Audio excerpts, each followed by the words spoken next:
रेसिपीमध्ये तुमचं स्वागत आहे। तर आपल्याकडे बऱ्याच वेळा रात्रीच्या चपात्या उरतात, तर त्याचा आपल्याला चुरमा वगैरे करायचा पण नेहमी कंटाळा येतो। तर आज आपण वेगळ्या पद्धतीने ही रेसिपी करणार। बऱ्याच वेळा मुलांना एकच पदार्थ पण खायचा कंटाळा येतो। तर हा व्हिडिओ तुम्ही शेवटपर्यंत बघा, कुठे स्किप करू नका। मी बऱ्याच वेळी शिल्लक पोळ्या करून ही रेसिपी बनवते, कारण मला खूप आवडते, तर माझ्या इथे सर्वांना आवडते। तर इथे 3 पोळ्या घेतलेल्या आहे मी। इथे 3 पोळ्याची आपल्याला ही रेसिपी करायची आहे। तर इथे आता ह्या पोळ्या आपण एका साईडला ठेवून घेणार आहोत। इथे मी 2 कांदे घेतलेले आणि हे 2 कांदे आपल्याला इथे बारीक कट करून घ्यायचे। तर इथे आपण या पद्धतीने कांदा कट करून घेतलेला आहे। थोडा मोठ्या आकारामध्येच मी ते कांदा कट करून घेतलेला आहे। परत इथे लागणारे आपल्याला 10 ते 12 लसणाच्या पाकळ्या। ह्या लसणच्या पाकळ्याच मी इथे फक्त अर्धा कट करून घेणार आहे। इथे मला याची पेस्ट करायची नाही आहे। आणि बारीक चिरलेली कोथिंबीर। तर इथे मी आता सर्व हे चिरसार करून घेतलेली। आता आपण इकडे गॅस ऑन करून घेणार आहोत। तर इथे मी आता गॅस ऑन करून घेतलेला आहे आणि आपण इथे कढई गरम करून घेणार आहोत। कढई गरम झाल्यानंतरच आपण याच्यामध्ये तेल टाकणार आहोत। तर इथे मी आता 2 चम्मच तेल टाकून घेते।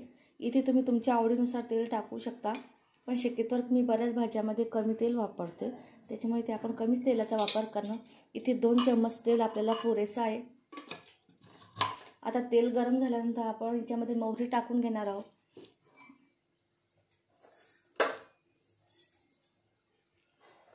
तर इथे आपली मोहरी फुटल्यानंतर आपण लगेच याच्यामध्ये जिरे टाकून घेणार आहोत।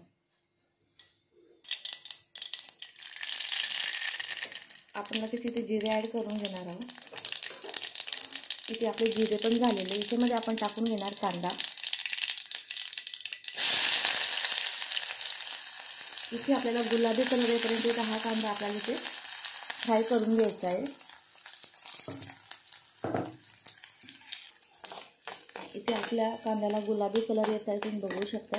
याच्यामध्ये आपल्याला काही मसाले आता ॲड करून घ्यायचे, जेणेकरून आपल्या पदार्थाची टेस्ट अजून छान होते।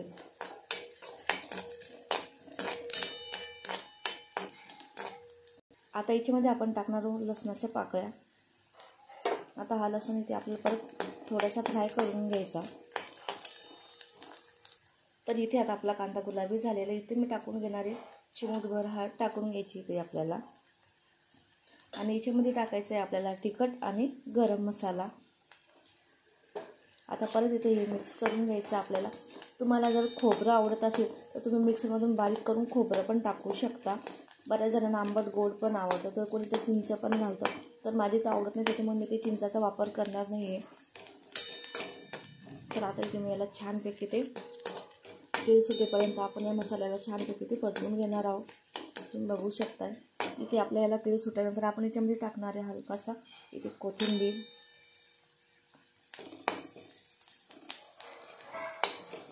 आता याच्यामध्ये आपण ॲड करून घ्यायचं आहे पाणी। तर इथे आपण 3 चपात्या घेतलेल्या, त्यानुसार इथे आपल्याला पाणी ॲड करायचं आहे। इथे मला 2 ग्लास पाणी लागणार आहे।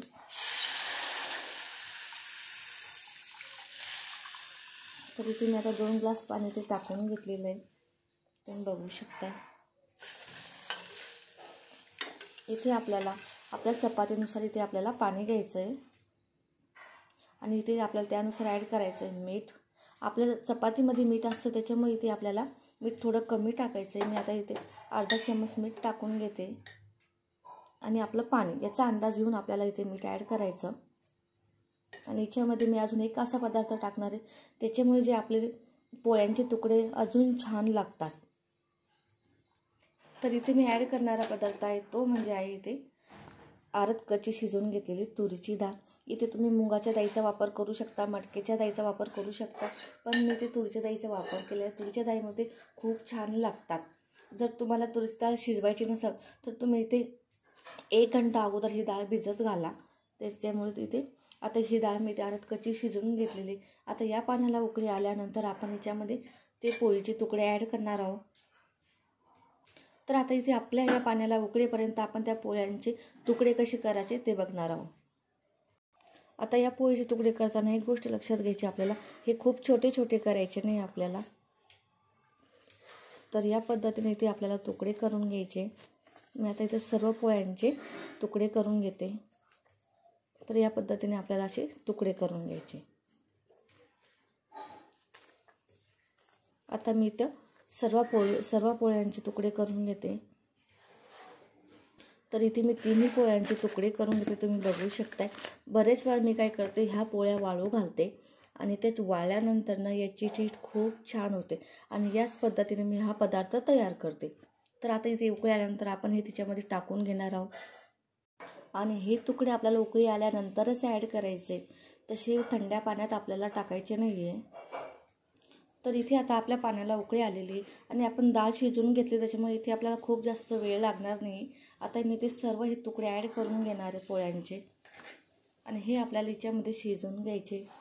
तर आमच्याकडे याला पोळीचे तुकडे म्हणतात, तुमच्याकडे काय म्हणतात मला कमेंटमध्ये नक्की सांगा.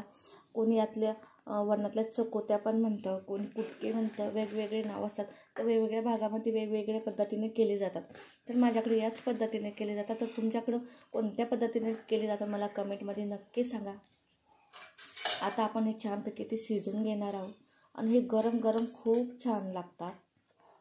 याला आपल्याला फक्त 2 मिनिटासाठी इथे शिजवून घ्यायचे. याचं कारण असं आहे की डाळ शिजायला वेळ लागतो, त्याच्यामुळे आपण डाळ अगोदर ॲड केलेली, तशी मी डाळ अगोदर शिजवून घेतलेली होती. आता आपण याला छानपैकी 2 मिनिटासाठी या पोळ्या शिजवून घेणार आहोत आणि याच्यामध्ये मी ॲड करून घेणार आता थोडासा